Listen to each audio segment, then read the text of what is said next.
contenía un ARN, ¿verdad? Entonces este es un virus que contiene ADN y por tanto cuando produce la infección va a producir una inmortalización, porque se impregna en el ADN del ser humano. Por eso es que la mayoría de estos virus herpes no se curan, quedan latentes en el organismo y pueden volver a reactivarse en algún estado de inmunización. Todos ellos están rodeados por una nucleocápside y a su vez tienen envoltura lipídica. Cuando ustedes le hablen de virus, a nosotros nos interesa saber si es que este virus, primero, es un virus ADN o ARN. Segundo, si es una cadena monocatenaria o bicatenaria. Y tercero, saber si es que estos virus tienen envoltura. Aunque parezca un poco irracional, los virus que tienen envoltura son más fáciles de eliminar con los desinfectantes. Mientras que los virus que son desnudos, que no tienen envoltura, por lo general son más resistentes al alcohol y a los detergentes, como ocurre con el virus sincitial respiratorio, el cual, como se transmite por fomites, y también los rinovirus, básicamente, ellos pueden sobrevivir mucho tiempo en las superficies y son más difíciles de erradicar. Entonces, aquí vemos al virus, su núcleo, su nucleocápside y su envoltura. Entonces, casi todos los adultos van a estar infectados por herpes simple 1, por virus varicela zoster, por virus Epstein-Barr, por virus herpes humano tipo 6 y también por virus herpes humano tipo 5. En el caso del herpes simple tipo 2, por lo general es una enfermedad de transmisión sexual y es la enfermedad de transmisión sexual más común en los Estados Unidos. Miren, el 15 al 50% de los adultos en Estados Unidos están infectados por este virus herpes simple tipo 2. Aquí en Tacna debe ser un 5%, porque aquí la gente es más tranquila. Y un 40-70% de los adultos en Estados Unidos están infectados por citomegalovirus. Esto sí, en países subdesarrollados puede llegar a ser hasta de un 90%. Y la mayoría adquiere citomegalovirus cuando somos infantes, somos niños. Entonces, generalmente, bueno, los niños de mis tiempos jugaban en la tierra, compartían vasos, imitaban sus papeles y todo lo demás. Entonces, casi todos nos hemos infectado. Yo, por ejemplo, tengo serología de citomegalovirus. Serología. Y menos del 5% de los adultos en Estados Unidos están infectados por el virus herpes humano tipo 8. El virus herpes humano tipo 8 está relacionado con el sarcómido precoz y también con la enfermedad de Castleman y con el síndrome de fusión de cavidad. Este virus generalmente tiene más flexibilidad a transmitirse por el ano. Entonces, su prevalencia en varones que tienen sexo con personas de su mismo sexo, o sea, hombres que tienen sexo con hombres, esta prevalencia puede aumentar. Este herpes virus suele propagarse por contacto directo, excepto en el caso del virus varicela zoster, que se transmite por vía aérea. Son pocas las enfermedades que se transmiten por vía aérea, ¿no? Tenemos a la tuberculosis, al sarampión, a la varicela y recientemente incluido al virus del SARS-CoV-2. Entonces, cuando les hagan una pregunta qué virus se transmiten por vía aérea o en qué casos yo necesito usar una mascarilla N95 como medida de bioseguridad, son estos 4 agentes: tuberculosis, sarampión, varicela y SARS-CoV-2. En el caso del herpes simple, el virus Epstein-Barr, el virus del citomegalovirus y el virus herpes humano tipo 6 se puede transmitir por saliva y es por eso de que su prevalencia en la comunidad es extremadamente alta. El virus herpes simple, el citomegalovirus y el virus herpes humano tipo 8 se puede transmitir por vía sexual y muy probablemente también el virus de Epstein-Barr, porque también se ha encontrado ADN del virus Epstein-Barr en muestras vaginales y también en el semen. El virus herpes simple, el virus varicela zoster y citomegalovirus se pueden transmitir por vía intrauterina y es muy importante su tamizaje porque puede ocasionar enfermedad neonatal. Por ejemplo, el virus herpes simple y virus varicela zoster, cuando una gestante se contagia casi al finalizar el embarazo, puede ser mortal en el recién nacido. Mientras que el citomegalovirus, cuando la infección se adquiere en el primer trimestre del embarazo, puede ocasionar abortos o puede ocasionar malformaciones en el recién nacido. Citomegalovirus, virus Epstein-Barr y virus herpes humano tipo 8 se pueden transmitir por trasplante de órganos y es por eso de que hacemos un tamizaje al donador y también al receptor de los trasplantes de órganos para ver si es que ellos son vulnerables a algunas de estas infecciones.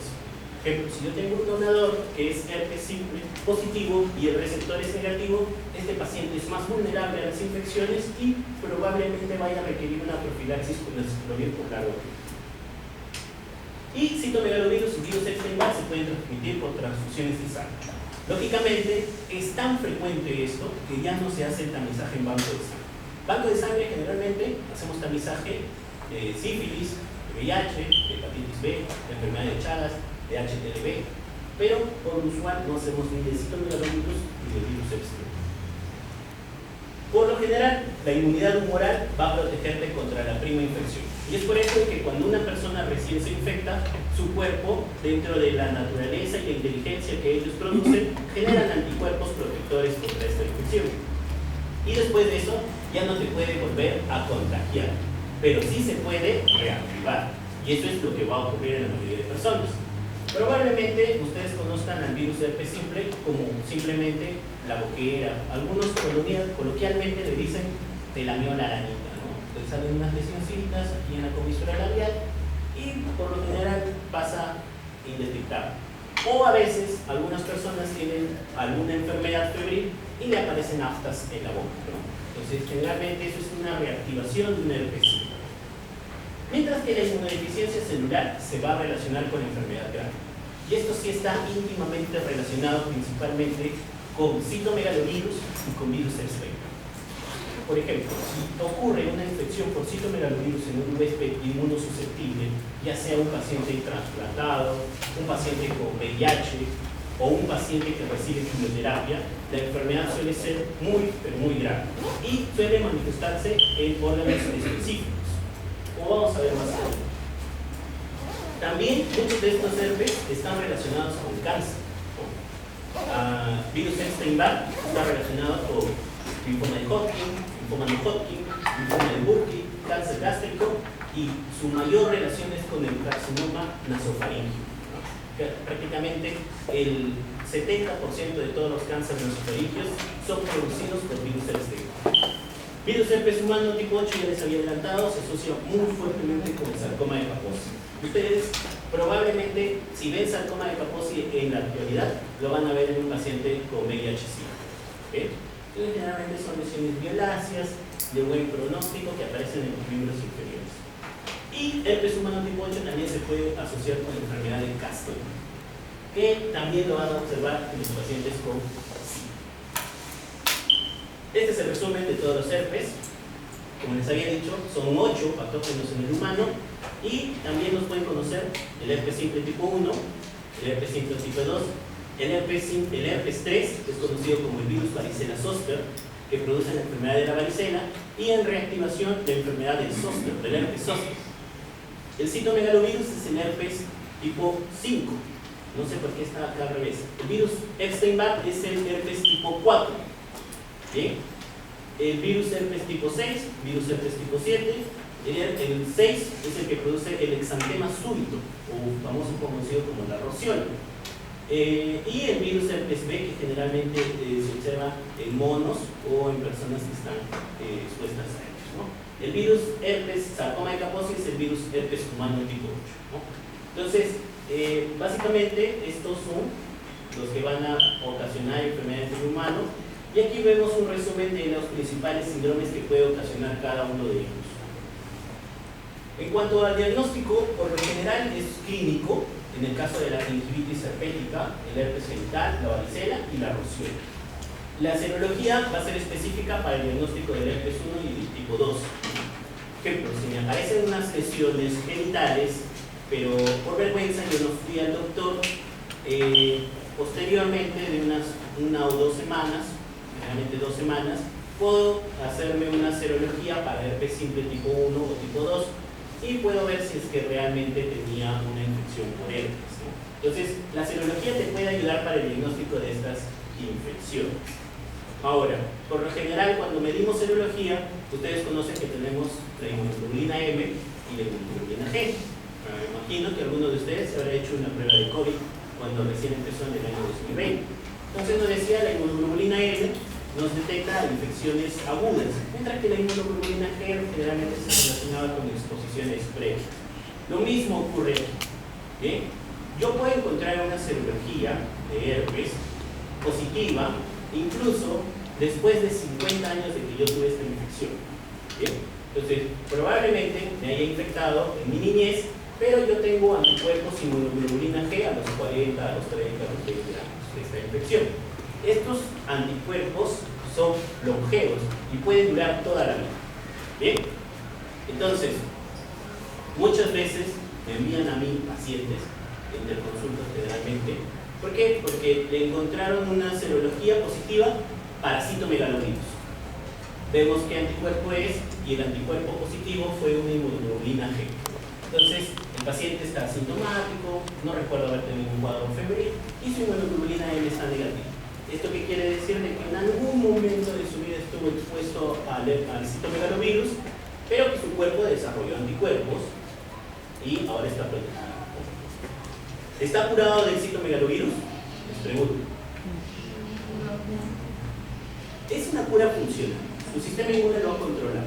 Pero si en algún momento él entra a un estado de inmunosupresión, eso se puede reactivar, ¿no?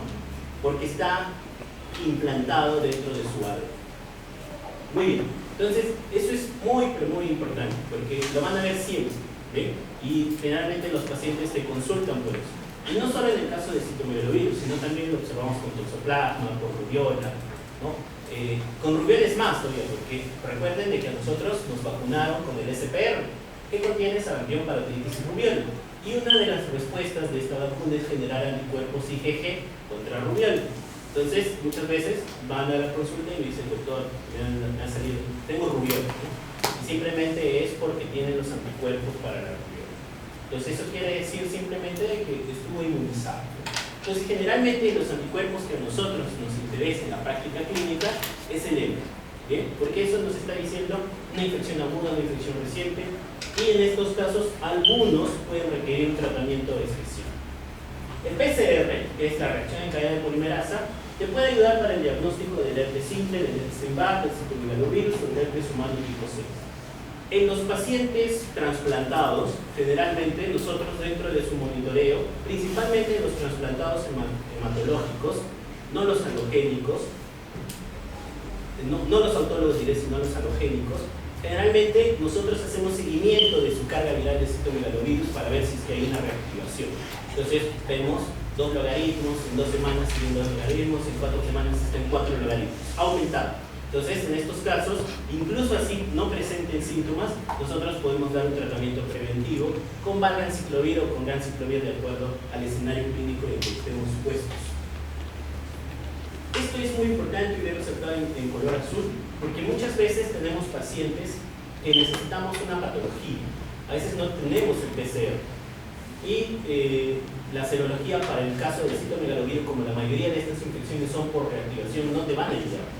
Entonces, cuando hay una sospecha de una reactivación, yo necesito PCR o un hallazgo histopatológico de una invasión por alguno de estos agentes. Entonces, mucho sucede, por ejemplo, los pacientes que tienen VIH-Sida hacen esofagitis. Una de las principales causas de la esofagitis en el paciente con VIH-Sida, en primer lugar es la cándida, y en segundo lugar es el citomegalovirus, y en tercer lugar es el herpes simple. Entonces, el tratamiento del citomegalovirus, por lo general, compromete valganciclovir o ganciclovir, porque necesitas usar la fosforilasa UL97. Mientras que para el herpes simple yo puedo usar aciclovir, puedo usar valanciclovir, fanciclovir, etc. Estos medicamentos más accesibles, menos efectos adversos, ¿bien? Y menos costosos, por supuesto. Entonces, la manera de diferenciarlos y dirigir mi terapia es mediante una histopatología. Le pido al gastroenterólogo que le haga una endoscopía, somete a biopsia, y en el microscopio vamos a observar si es que hay inclusiones intranucleares e intracitoplasmáticas. Si es que hay inclusiones intranucleares e intracitoplasmáticas, probablemente estemos hablando de un citomegalovirus. Y este paciente requiere un tratamiento más sofisticado con valganciclovir o con ganciclovir. Mientras que las inclusiones son solo intranucleares, probablemente se trate de un herpes simple. Entonces, herpes simple, varicela zoster y citomegalovirus pueden ocasionar enfermedades ulcerosas a nivel de las mucosas. Puede ocasionar esofagitis, puede ocasionar colitis, etc. Aquí podemos ver un ejemplo de cómo se observan las células, las inclusiones intranucleares. Mientras que aquí vemos inclusiones tanto intranucleares como intracitoplasmáticas. Entonces, recuerden, intranucleares, intracitoplasmáticas, citomegalovirus y Epstein. Solo intranucleares, herpes simple y varicela zoster. Y en cuanto a los tratamientos, todos los tratamientos antivirales aprobados por la FDA para los herpes virus son de esta familia, las ADN polimerasa, son los que actúan inhibiendo las ADN polimerasa viral. No hay otro tratamiento, no hay otra vía, al menos para herpes, que tengamos disponible en la actualidad. Entonces, las diferencias van a depender de si son fosforilados y quién los fosforila. Por ejemplo, la timidincinasa del virus herpes simple o del virus varicela zoster puede fosforilar a la ciclovir y al penciclovir para su metabolismo. En el caso de la VN97 de citomegalovirus puede fosforilar al ganciclovir. Otros no van a requerir fosforilación, como ocurre con el foscarnet y el silofovir. Esto es más peligroso. ¿Por qué? Porque la selectividad, o sea, yo doy un medicamento y este medicamento no actúa inhibiendo la polimerasa de ADN de mis células sanguíneas, por ejemplo, o mis células de la piel, o mis células del cerebro. ¿Por qué? Porque no tiene esta fosforilasa, no tiene la timidincinasa, no tiene la proteincinasa VL97. Pero si es que doy un medicamento que no requiere esta fosforilización, puede inhibir células que no son solo virales. Y esos son los principales efectos adversos del foscarnet y silofovir. Y va a afectar a aquellas líneas celulares que se metabolizan rápidamente. Por ejemplo, las células hematopoyéticas y también las células del riñón. Entonces, sus principales efectos adversos son esos: pancitopenia e insuficiencia renal. Silofovir, recientemente lo hemos desempolvado para el uso del monkeypox, ¿no? Para el monkeypox estamos usando ahora tecovirimat y vilsilofovir, que es un precursor más moderno del silofovir. Y en el caso del valaciclovir, del valganciclovir y el fanciclovir, estos fármacos son profármacos de su forma activa, que es el aciclovir, el ganciclovir y el penciclovir, respectivamente. ¿Cuál es su beneficio? De que requieren menos dosis. Por ejemplo, yo tengo un paciente con herpes zóster. Bien, herpes zóster, un anciano, le han salido vesículas en forma de un dermatoma, muy doloroso, y le quiero tratar. Si es que doy un tratamiento con aciclovir, tengo que usar 800 miligramos 5 veces al día, lo cual equivale a usar, si es que tienes tabletas de 200 miligramos, son 4 tabletas. Si son tabletas de 400 miligramos, son 2 tabletas 5 veces al día. Y generalmente es muy pesado para los pacientes. Mientras que si tengo valaciclovir, podría usar el valaciclovir de 1 gramo cada 8 horas y me ahorraría algunas dosis adicionales, ¿no? Entonces, básicamente eso es el beneficio. Luego son iguales de eficaces. En cuanto al herpes simple, ¿cuánto tiempo voy? 20 minutos. Y son 100 temas. Generalmente esta clase me demoraba 1 hora y media. Pero bueno, avancemos. Esto luego lo vemos. Ya. El herpes simple tiene una distribución universal. El ser humano es un único reservorio y es la principal causa de úlceras genitales, ¿no? Si a tu enamorado le sale una úlcera genital, lo más probable es que sea herpes simple, ¿no? En segundo lugar, sífilis. Si le duele mucho y son múltiples, herpes. Vesículas perladitas, bonitas, dan ganas de reventarlas, herpes. Mientras que la sífilis, por lo general, es una úlcera única, indolora, que a veces ni se dan cuenta. Bueno, los hombres generalmente siempre tienen la tendencia a observar, al menos con inyecciones, ¿no? Pero las mujeres no. Entonces, muchas veces en las mujeres es así, indolente, ni se dan cuenta cuando les aparece esta úlcera, porque no duele. Y generalmente se cura solo. Y van a un tamizaje por donación de sangre o una cirugía y sale BDRM positivo. Le echan la culpa a su esposo y siempre hay problemas en el consultorio. Pero bueno, el herpes simple está presente en más del 90% de los adultos. ¿Sí? Es algo muy, pero muy frecuente. Casi todos hemos estado en contacto, hemos compartido una gaseosita. Siempre hay esa costumbre de la cerveza que comparten con el vaso, ¿no? Bueno, creo que ahora con el COVID, ya hace tiempo que no hago eso, pero antes sí se hacía, ¿no? Y no había problema. Y su prevalencia aumenta con la edad y muestra una relación inversa con el estado socioeconómico. ¿Qué quiere decir? Que mientras más pobre sea el país, más prevalencia hay del herpes simple tipo 1. ¿Bien?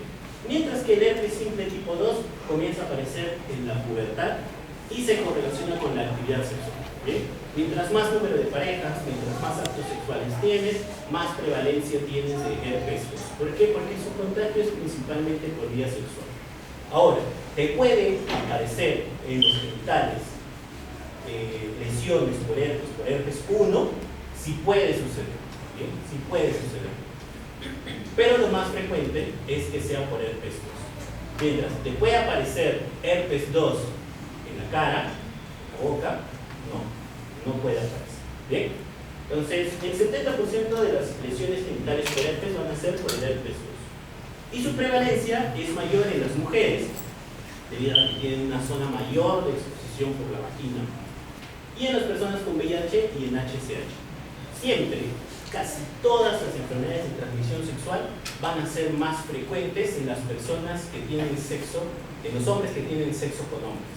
¿Por qué? Porque el recto no está preparado para el sexo. Generalmente, durante el acto sexual anal, hay muchas microabrasiones en el recto que pasan impercibidas, y eso lo hace un potencial tejido de contactos, que no solo hay un contacto de mucosas, sino también con sangre. En cuanto a los factores de riesgo del herpes simple tipo 2, las mujeres, eso también, casi todas las enfermedades de transmisión sexual son más frecuentes, o al menos son más vulnerables las mujeres. Infección previa por herpes 1 va a triplicar el riesgo del herpes 2. La mediana de tiempo para la transmisión en las parejas con serología discordante es de 3 meses, es decir, terminen con los que no antes de los 3 meses, no quiero decir eso, sino de que hay algunas enfermedades, por ejemplo el VIH. Si yo tengo sexo con una persona que tiene VIH, es una mujer, no va a ser un hombre, una mujer tiene VIH, yo no tengo VIH, ¿cuál es la posibilidad de que yo quiera VIH? ¿Cuánto creen? 100%. ¿Cuánto? Lancen un número, cualquiera que se imagine. 100%. ¿Cuánto? ¿2%? 2, 5%. Menos. Sin protección. Más o menos la posibilidad es 1 en 1000 relaciones sexuales. Entonces es una baja posibilidad. Mientras que, observen, el del herpes es 3.5% por coito. O sea, hay más posibilidad de que me contagie de herpes que de VIH. Usen condón. Y la circuncisión disminuye la tensión en los hombres. Circuncisión, no, pero sí, la circuncisión disminuye el riesgo de casi todas las enfermedades de transmisión sexual. De casi todas, ¿ah? Por ejemplo, en el caso del VIH puede disminuir un 60% el riesgo. Entonces es... bueno, eligiendo. En cuanto a la transmisión, por lo general es un periodo de incubación de 5 días, y la transmisión es por contacto estrecho, ya sea con una persona que cree el virus a través de mucosas, ya sea orofaringe, cuello uterino, también puede haber conjuntivitis por herpes, o a través de pequeñas lesiones en la piel si hay un herpes. El virus se inactiva fácilmente a temperatura ambiente y por desecación, o sea, necesita un contacto directo con una persona. Pero, ¿cuál es el problema? De que generalmente las personas que contagian son asintomáticas. O sea, esto aparece en crisis, ¿no? El herpes te aparece una vez al año, 2 veces al año, pero incluso sin tener esas lesiones puedes contagiar. Entonces, en el acto sexual puede que aparezcan los genitales espléndidos, bellos, preciosos, pero puede tener herpes y puede contagiar. Bien, de esta diapositiva lo que les quería mencionar es de que la infección latente, en el caso del herpes orofaringio, se va a depositar en los ganglios del trigémino, mientras que la infección genital va a depositarse en los ganglios de las raíces del nervio sacro. Les digo esto porque ha venido antes en preguntas de exámenes. No de nosotros, sino de ambos. La infección orofaringea orofacial por herpes generalmente se va a manifestar como conjuntivitis, estomatitis y faringitis. Es lo habitual que aparezca lesiones vesiculares, lesiones ulcerosas, en faringitis, pero aparece en la lengua, en los carrillos, en el paladar y en la faringe. Eso es el clásico de una herpes. Hasta puede aparecer en los labios, a diferencia de su principal diagnóstico diferencial, que es la herpangina, que es producido por un virus Coxsackie. La herpangina también te da fiebre alta y te da vesículas y úlceras, pero se ubica solo en la hipofaringe. No te afecta a mucosa, o sea, lengua, perdón, no te afecta a los labios. Si tú observas de que hay afectación de todos estos órganos, probablemente se trate de herpes, ¿no? Hay algunos casos de herpes que son muy, pero muy severos, ¿no? Que incluso pueden ocasionar odinofagia.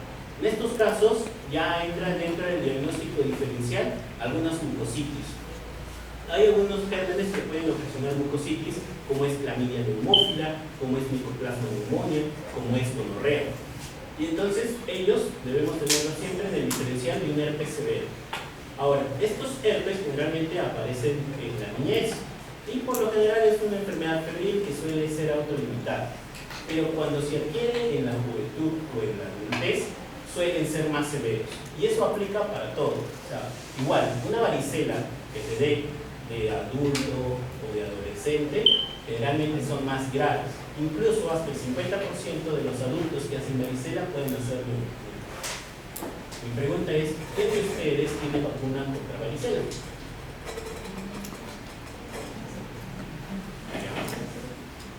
¿Y quién de ustedes ha tenido varicela?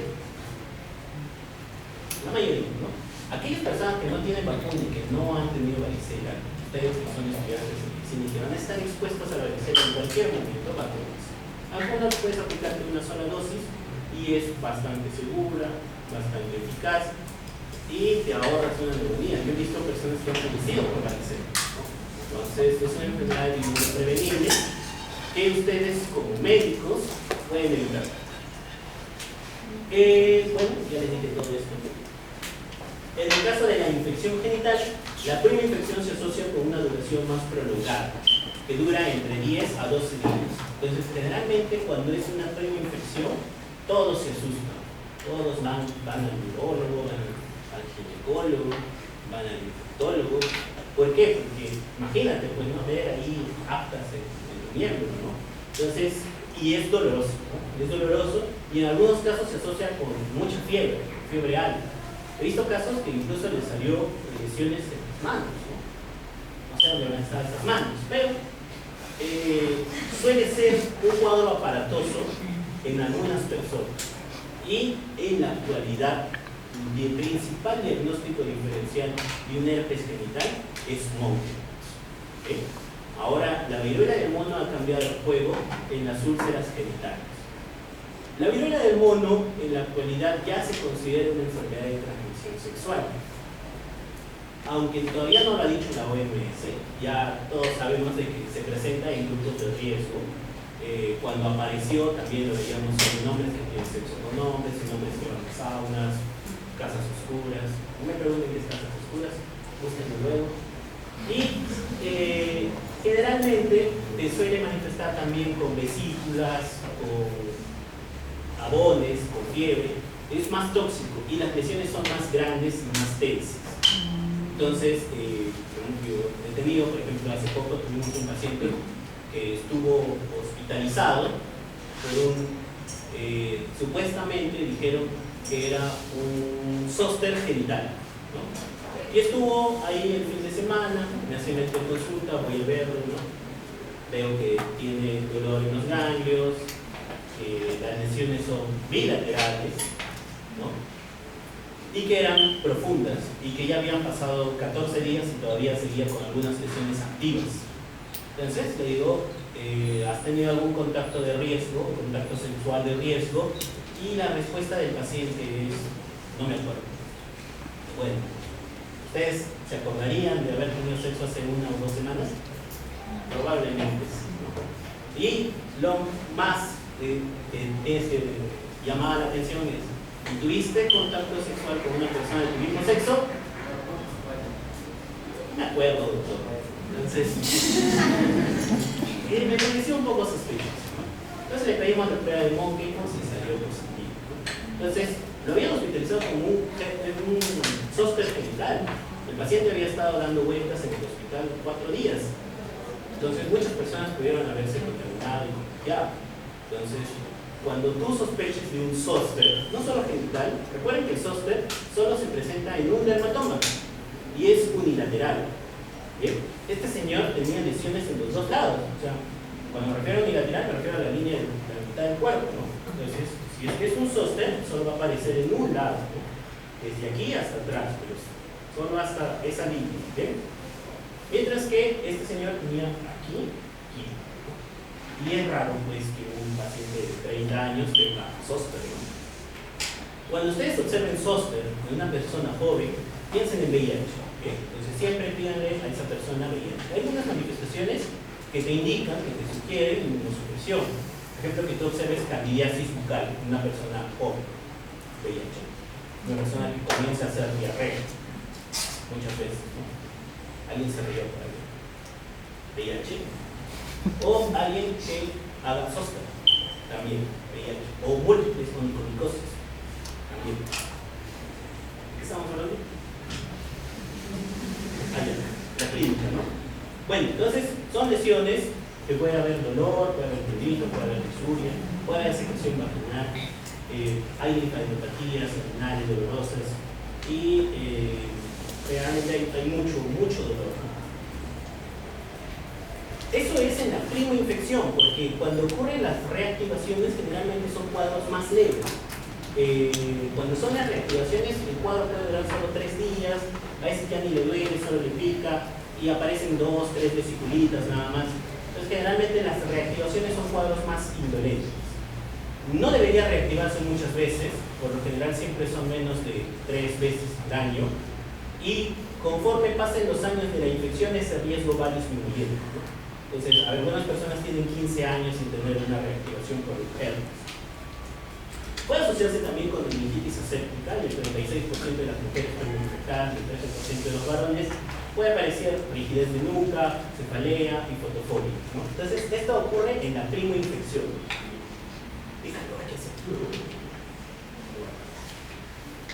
La causa más frecuente de ceguera corneal en los Estados Unidos son las infecciones oculares por herpes simple. Aquí en Perú es la diabetes, ¿no? Y luego el herpes. Entonces también entra dentro del diagnóstico diferencial, las queratitis por herpes.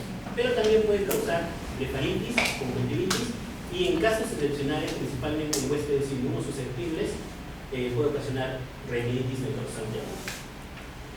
Hay una encefalitis que es por el herpes simple, generalmente el herpes simple tipo 2, que es conocido como una, también forma parte del diferencial de la meningitis de Molaré, que son meningitis asépticas, ¿no? Entonces, las encefalitis por herpes generalmente las observamos principalmente en personas más jóvenes o muy ancianas. El 95% de los casos de encefalitis, no meningitis, hay diferencias entre encefalitis y meningitis, al menos en los virus sí lo hay dentro de su prevalencia. Pero la principal causa de encefalitis es herpes, ¿bien? La principal causa de meningitis virales son los coxsackies, ¿no? Los enterovirus. En el caso de los enterovirus no hay tratamiento, pero en el caso de las encefalitis por herpes, realmente sí podemos dar un tratamiento con ciclovir de entre 5 a 8 miligramos kilo cada 8 horas. Como les dije, se manifiesta en la primoinfección, los síntomas generalmente son fiebre y síntomas neurológicos focales. Si tomamos una resonancia magnética vamos a ver de que hay una hipercaptación, o sea, el T1 te va a aparecer hipointenso y en el T2 te va a aparecer hiperintenso en las zonas temporales, que es donde ocurren estas infecciones. Y puede asociarse a secuelas como sordera. Se sospecha de que Beethoven tuvo una infección por herpes, una encefalitis por herpes. Por eso quedó sordo. El diagnóstico del herpes es clínico. Puedes usar la serología, puedes usar la tinción de sangre, que es básicamente frotar una de estas vesículas, mirarlo al microscopio directamente, y puedes ver células gigantes o inclusiones intranucleares. Y por supuesto el PCR, ¿no? Pero es tan clásico el cuadro del herpes que generalmente no requerimos ninguna de estas muestras y el diagnóstico es netamente clínico. Mononucleosis infecciosa, que es una enfermedad producida por el virus Epstein-Barr, es la infección más frecuente producida por este virus Epstein-Barr. Es de distribución universal, por lo general es subclínica en la primera infancia, se asocia el virus Epstein-Barr, ya les había dicho, con linfoma de Burkitt, enfermedad linfoproliferativa, linfoma de Hodgkin, linfomas primarios del sistema nervioso central, SIDA y carcinoma nasofaríngeo. Y recientemente se lo ha vinculado con la esclerosis múltiple. Bueno, esto ya lo saben, transmisión, produce infección latente y esta infección latente generalmente es en los linfocitos B y puede inmortalizarse dentro de los linfocitos B y puede expresar algunas oncoproteínas que por un lado promueven la inmunosenescencia y por otro lado promueven la apoptosis. Entonces, esto ocasiona un enorme envejecimiento celular que puede llevar a la malformación y al cáncer. Se adquiere más precozmente en los países en vías de desarrollo. El 90-95% de los adultos son seropositivos, es decir, si yo tomo una serología, una IgG, BCA o EBNA para virus Epstein-Barr, voy a encontrarlo positivo en el 90% de los adultos de este desarrollo. Es muy frecuente, pero generalmente no es tan sintomática y no suele ser tan agresiva, al menos en las personas en países subdesarrollados. Se ha visto de que es 30 veces más frecuente en las personas de raza blanca que en las personas de raza negra. Bueno, se excreta por secreciones oropharíngeas hasta en 36 días antes del inicio de síntomas. Y es por eso que se ha categorizado como la enfermedad del obeso. Generalmente su pico aparece en los adolescentes, cuando recién empiezan sus actos de amor, de cariño, ¿no? Y bueno, a besarse, ¿no? Entonces, esto es un dato importante porque generalmente la persona, después de que se contagia, puede ser contagioso incluso antes de manifestar la mononucleosis infecciosa, hasta 36 días antes, ¿no?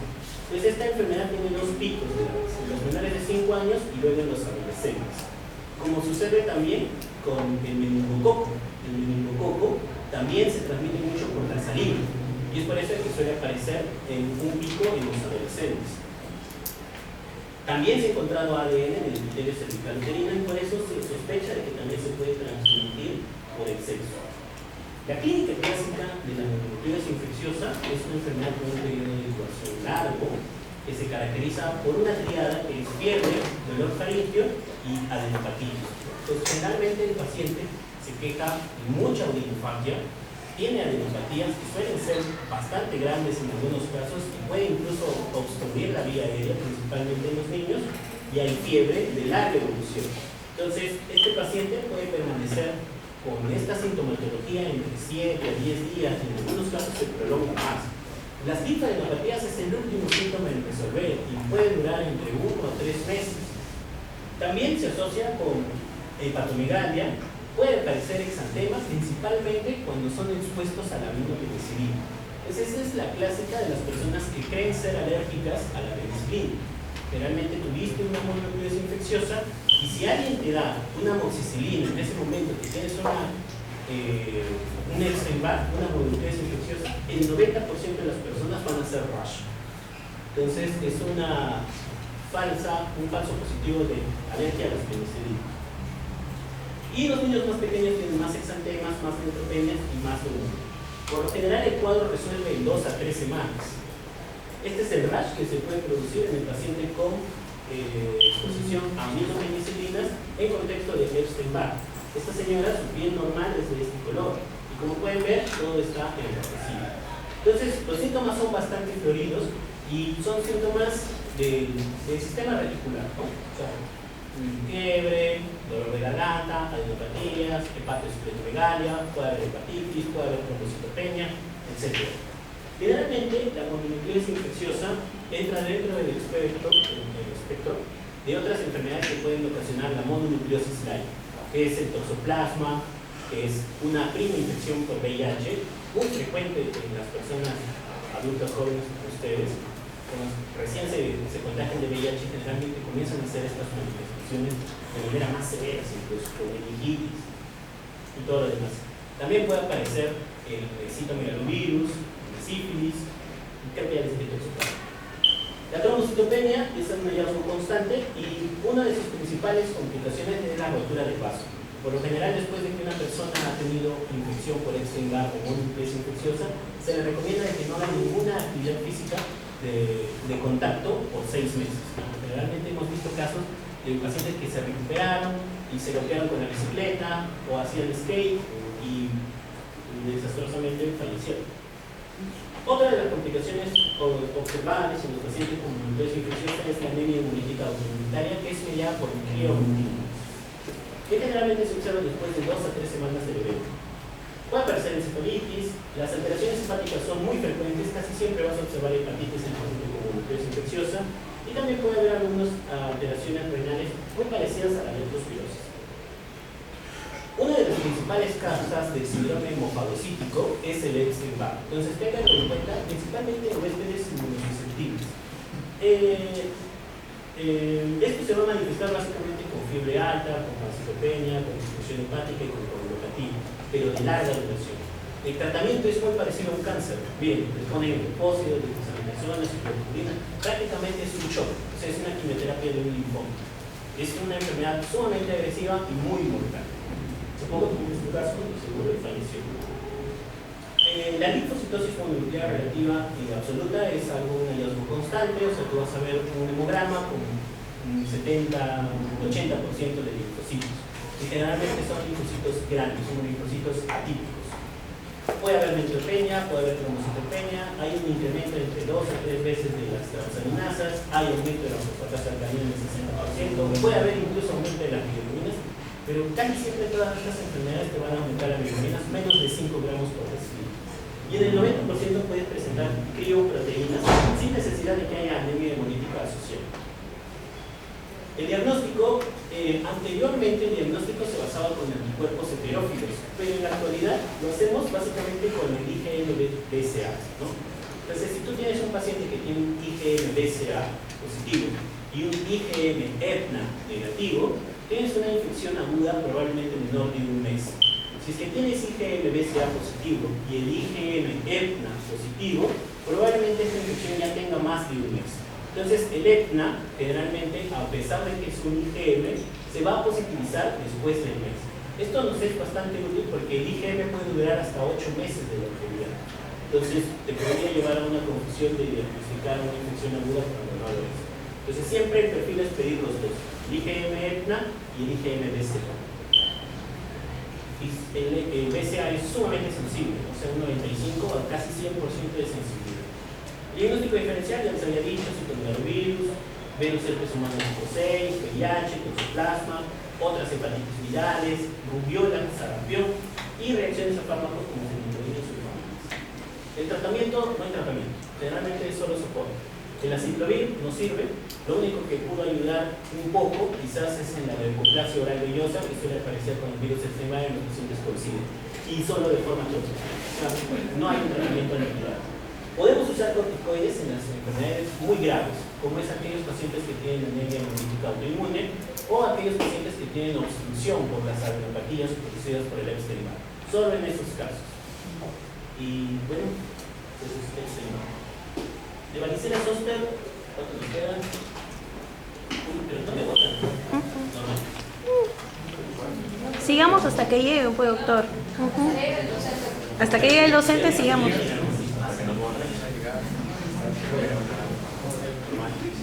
les dije, la varicela se transmite por vía aérea. Su primera incubación son 10 a 21 días. El hombre es el único reservorio, o sea, la mujer también. Y el 90% de los casos aparecen en menores de 13 años. Y un periodo de contagiosidad que va desde 48 horas antes de aparecer las lesiones hasta 4 a 5 días después de aparecer el exantema. Generalmente consideramos que el paciente es contagioso hasta que todas las lesiones estén en costra. Lo mismo hemos aplicado, por ejemplo, con monkeypox. Monkeypox era hasta que todas las lesiones estén costrosas, que generalmente tomaba 21 días y después un poco más. Esta tiene un tropismo celular por las células T, por las células dendríticas y también por las epitelias y neuronas. Es un factor de riesgo de severidad cuando ocurre una transmisión perinatal, principalmente en el último trimestre del embarazo, cuando hay compromiso inmune, generalmente inmunosuprimidos, y en mayores de 12 años y en gestados. Entonces, vacúnense. Patogenios les voy a hablar. El cuadro clínico, creo que todos conocen qué es la varicela. Son lesiones multiformes. Esa es la principal característica de la varicela. Puedes tener vesículas, puedes tener pápulas, puedes tener costras, ¿bien? En el mismo momento. Esa es la principal característica de la varicela.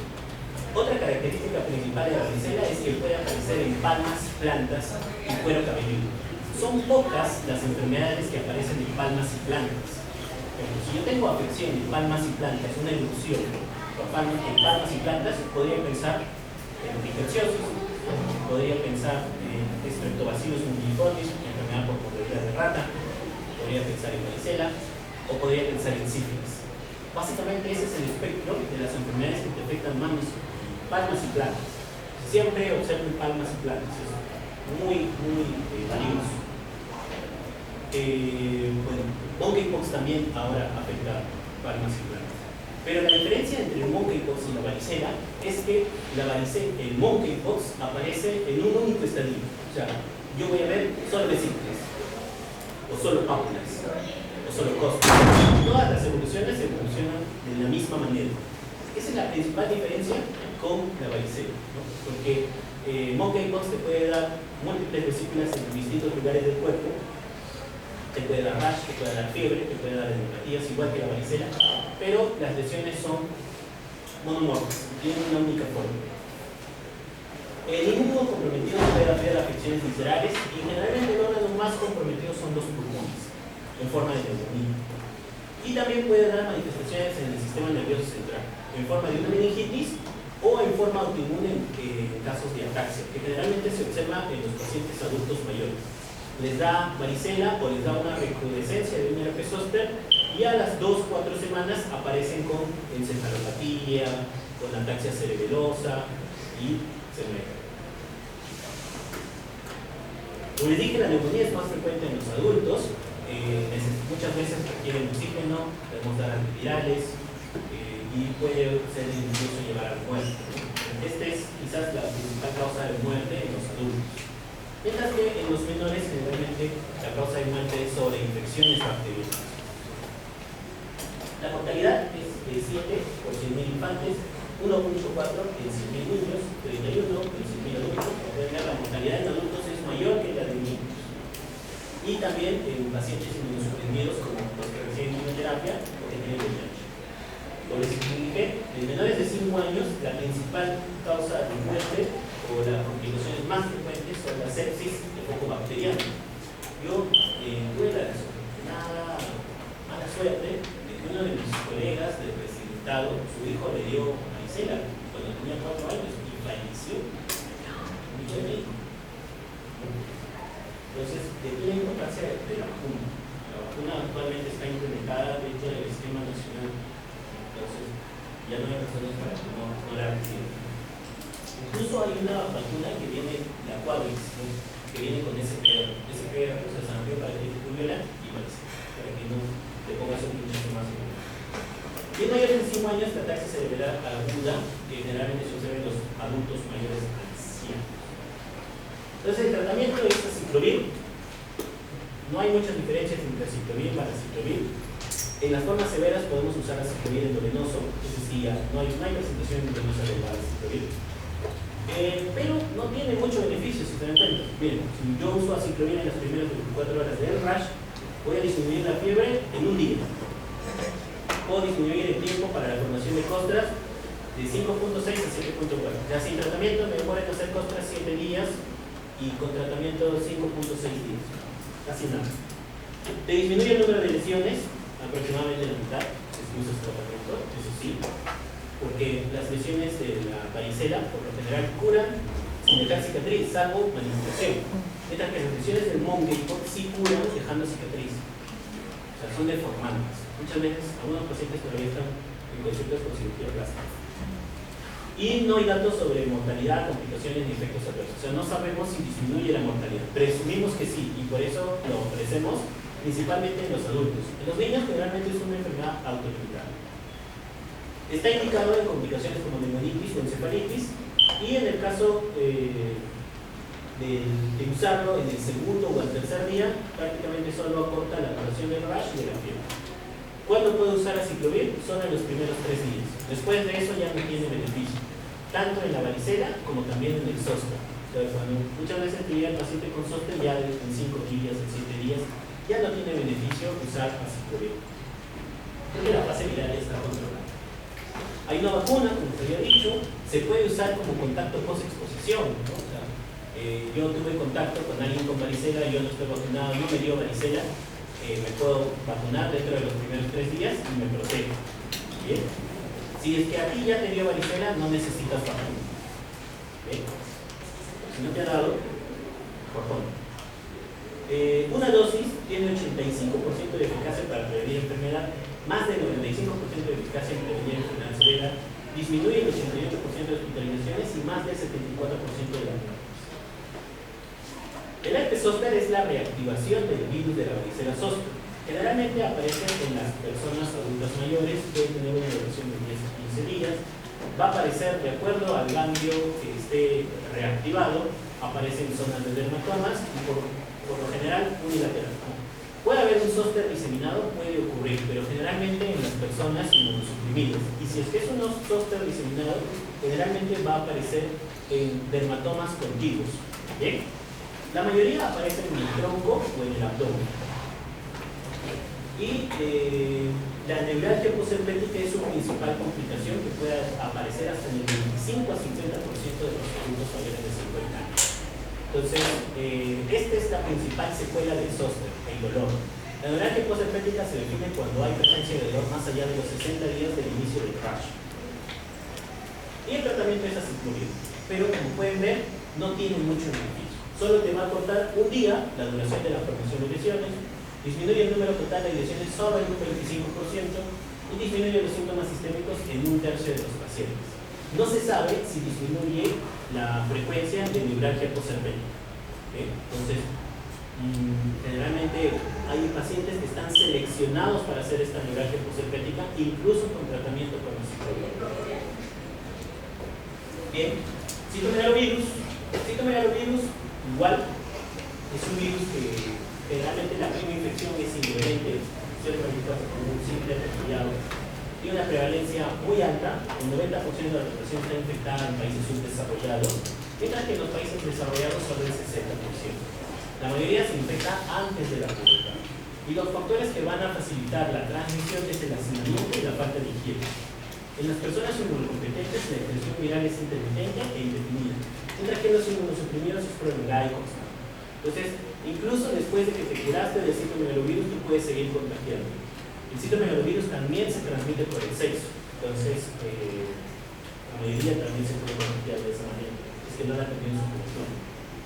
Hay formas de transmisión congénita que es muy agresiva cuando ocurre en el primer trimestre del embarazo.